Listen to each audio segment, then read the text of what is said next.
watched any of Week 7, we're incredibly sorry. Minus maybe 3 or 4 games, the entire week was just utter junk. It was awful. This was the first football weekend in a long time where I couldn't even stand to watch half of the games. It was just pitiful football, just mistake after turnover, after 3 and out, after punt. It was awful. I couldn't watch it. And last night just capped off an even just a horrible weekend and just kind of more of the same stuff that we saw all Sunday. And we'll get to the Monday Night Football game, but first we're going to hit on the Sunday games, the early games. We're going to hit quickly on the Seahawks-Browns. Browns win 6-3. Woohoo! Field goals. Yeah, Tebow scored more points in 3 minutes than both those teams combined the whole game. Charlie Whitehurst did actually make the start, and he went 12 for 30 for That's 97 amazing. yards. Oh, those are beasts of numbers. One of the games that was actually really good, and this is me not trying to be a biased fan, but the Falcons and Lions game was actually a really good game. It was a very good game. There's been so much coming out from the weekend too. Matt Ryan coming out and saying the Lions or Ndamukong Suh is dirty. Mm-hmm. Sue coming out and basically calling Matt Ryan a baby. Mm-hmm. But for lack of a better word. I mean, the game was actually a really intense game. Mm-hmm. Going down the stretch, I was actually getting nervous as a fan. Yeah, a lot of passion in that game. It kind of turned into an instant rivalry there. What it seemed like at the beginning. The key to that game, what I saw, was the Falcons' defensive front was really getting to Matthew Stafford there at the beginning. That's been the huge deal with the Falcons' defense all season, is they have had zero pass rush.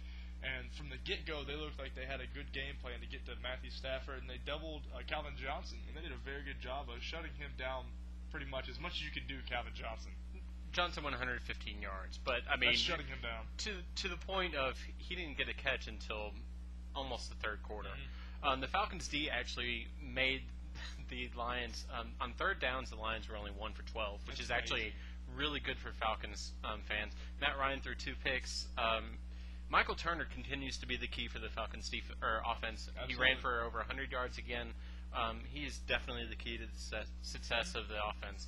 And that actually makes 2 straight home losses for Detroit. And are they who we thought they were? I don't think they are who thought they were.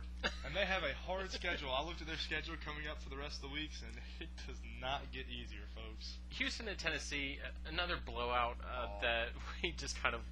Yeah. Chris Johnson, though, continues to underperform. He only rushed for 18 yards. Him and Peyton Hillis are just doing amazing this year. Arian Foster, though, 115 yards rushing, 2 touchdowns. 119 yards receiving and a touchdown. He had an outstanding day. Andre Johnson, who? Yeah, Who's that guy? pretty much. Andre Johnson still has not come back, so we're looking forward to Week 8 for that. Mm-hmm. Denver, the other, I would call it a semi-good game. Miami actually had it, and they were trying to negate the suck for luck campaign that's been going on in Miami. This was kind of like the Marlins versus the Pirates in a baseball term. Oh, wow. Yeah. The game was actually 15-0 Miami with 3 minutes left to go, and I turned it off. I did. I said, "There's no way." I said, "That's a lost cause." I picked Denver, and I said, "There's no way they win this now." Thanks. In the final 3 minutes, Tim Tebow threw for 2 touchdowns and ran in for a two-point conversion to tie it.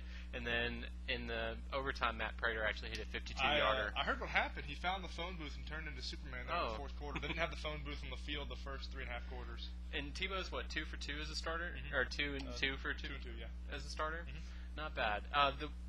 The other game that was actually supposed to be really good, comparably to the defense, is Tampa Bay in Chicago that was in Wembley Stadium.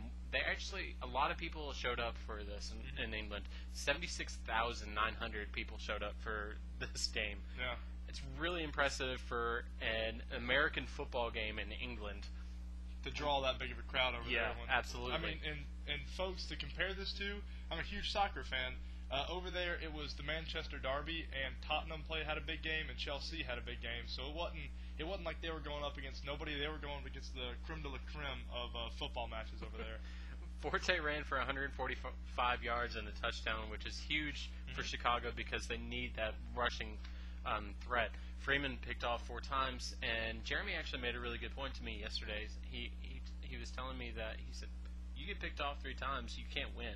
It's really almost impossible. Well, the reason he got picked off 4 times was because they didn't have any other option. Graham was out and Blunt was out. I mean, really not much else you can do for Freeman other than throw it out and pray.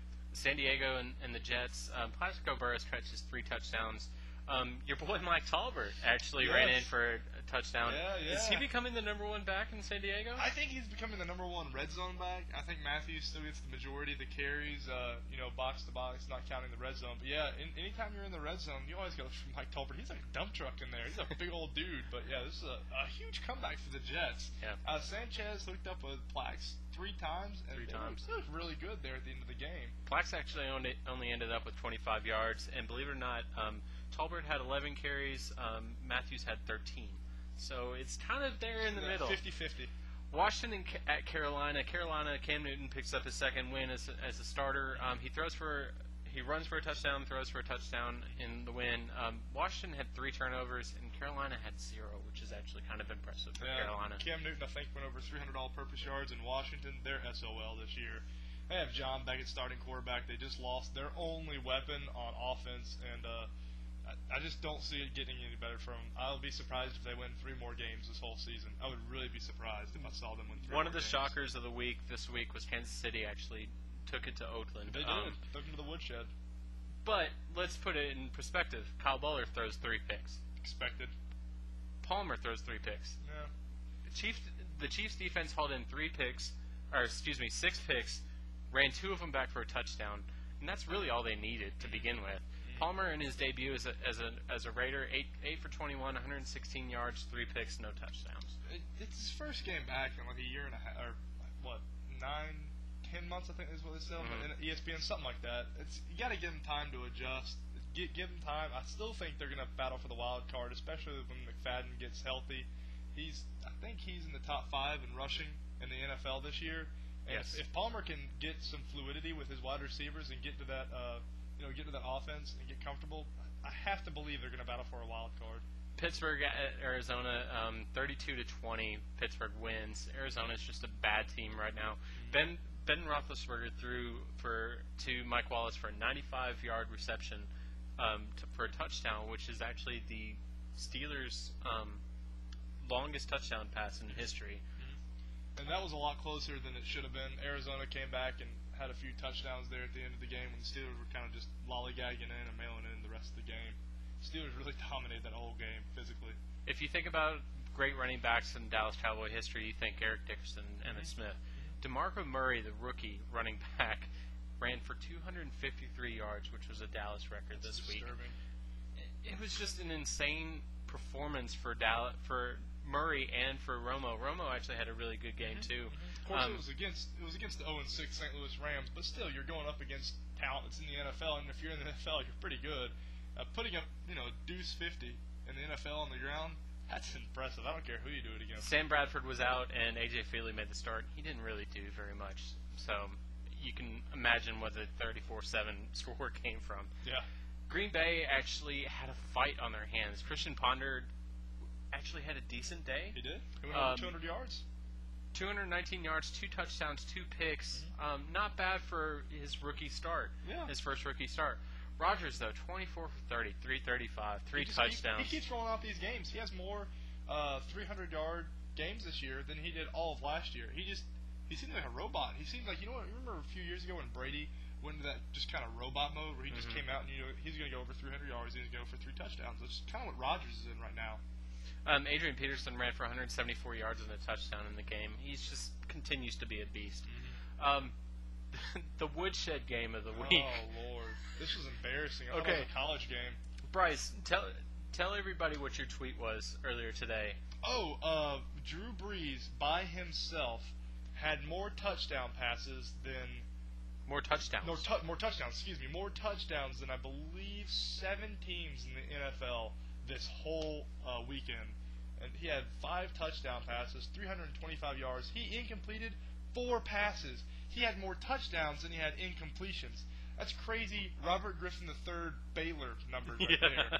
I mean, that's like college NCAA football, like video game numbers. That's disturbing. Saints actually rushed for 236 yards combined. That is just against ridiculous. A terrible Indianapolis team. again, we've got the suck for luck thing going for several teams this week. Baltimore or Jacksonville finally Monday night. It was just probably the worst Monday night football game of the year. I almost had it too.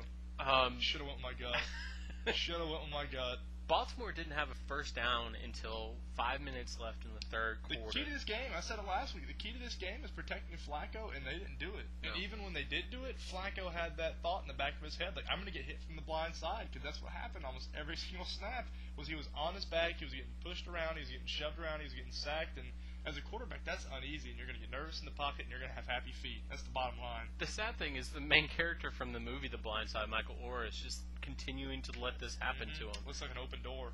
It's really not been a good season for Michael Orr considerably. But that's it for the recap for Week 7. Bryce and I will be back for Week 8, the preview Preview show. But we'll see you next week, guys. You stay classy, Atlanta.